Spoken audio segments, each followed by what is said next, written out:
Ahojte, moje meno je Peter Kulány, som Banskobystričan, ako ste si mohli všimnúť, som kuchár a srdečne vás pozývam do mojej reštaurácie. Nech sa páči.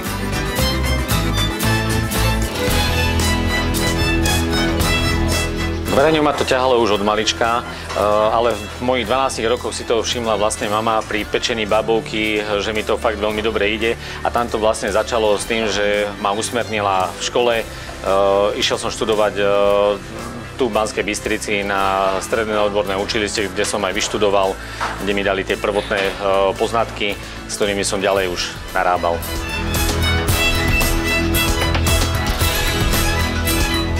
Ďalej to pokračovalo na rôznych pracovných stážach. Medzi tie najcennejšie radím francúzskou Michelin reštauráciu alebo Karlové Vary Grand Hotel Pub. Zúročil som to vo svojej reštaurácii, ale popri tom som chodil aj na rôzne súťaže. Medzi najcennejšie rátam Dubaj, kde som získal striebornú medailu, alebo bronzová medaila z Erfurtu.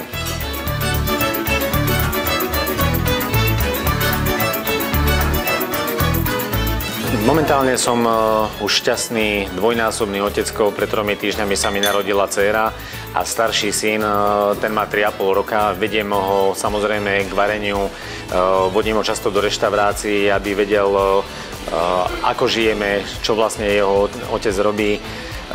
Často si ráno varievame napríklad grísik spolu, dám mu barovú stoličku a spolu so mňou varí, sám si uvarí raňajky alebo bežne večerne ako rýžu v mlieku uvaríme.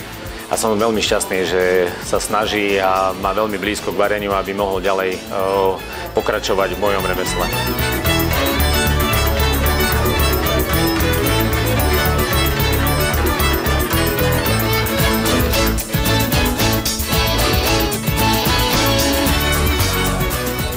Ja jedlo považujem ako potešenie zmyslov a veľmi rád varím pre ľudí, ktorí vedia rozoznať kvalitu, ale počas vojny sa muselo variť hlavne na nasýtenie, aby to malo výživové hodnoty.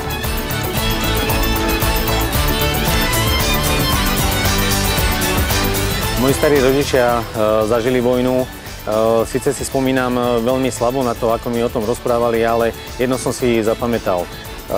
Stále, keď sme nechceli ako deti jesť, tak nám vraveli, že nemali čo do hrnca. Jedli riedke polievky, nejakú rastovú polievku, zemiačiky, mäso nevideli za celý mesiac. A som šťastný, že moje deti, ktoré teraz vychovávam, nemusia hladovať a majú všetko, čo potrebujú. A som šťastný, že žijeme v mieri a že 70 rokov po vojne.